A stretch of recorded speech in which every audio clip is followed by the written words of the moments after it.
Alors, Opel Manta GSE Electromode, le rétro futur selon Opel. Ouais, elle est sympa cette voiture. Annoncée le mois dernier, cette voiture voit désormais le jour, mais ne rêvez pas, il n'y en aura qu'une. Ah, ça c'est moins bien. Dans le segment des voitures anciennes, la méthode dite du rétrofit gagne du terrain. Si les collectionneurs ne sont pas totalement convaincus, les constructeurs regardent dans le rétroviseur pour mieux se diriger vers le futur. Alors que Renault présentait en début d'année sa réinterprétation de la mythique R5, c'est désormais la trajectoire suivie par Opel, qui a fait le choix de la célèbre Manta pour s'exercer dans le domaine. En revanche, n'attendez aucune concrétisation en petite ou grande série, l'Opel Manta GS Electromode restera une pièce unique. Alors, son moteur sera de 147 chevaux pour 255 Nm de couple.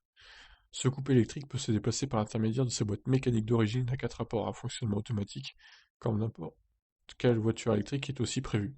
Il suffit pour cela d'enclencher le quatrième rapport. En revanche, le constructeur n'a pas livré de plus amples informations techniques sur le fonctionnement de la boîte. Ah, c'est étonnant ça.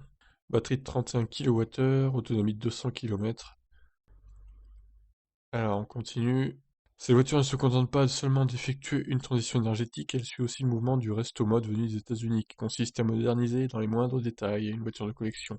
On y conserve la silhouette d'origine, et pour le reste, c'est open bar.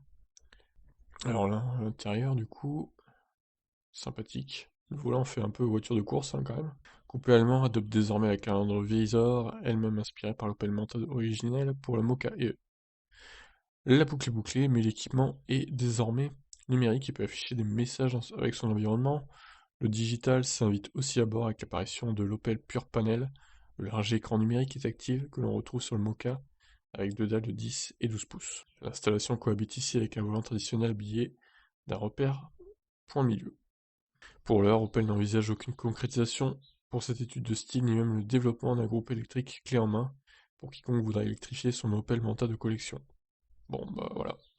Dommage hein, qu'elle soit pas de série cette voiture, elle est sympa. Bon, l'autonomie est peut-être un peu juste quand même, hein, 200 km, il faudrait qu'elle soit pas très chère quand même. Bon, bah voilà.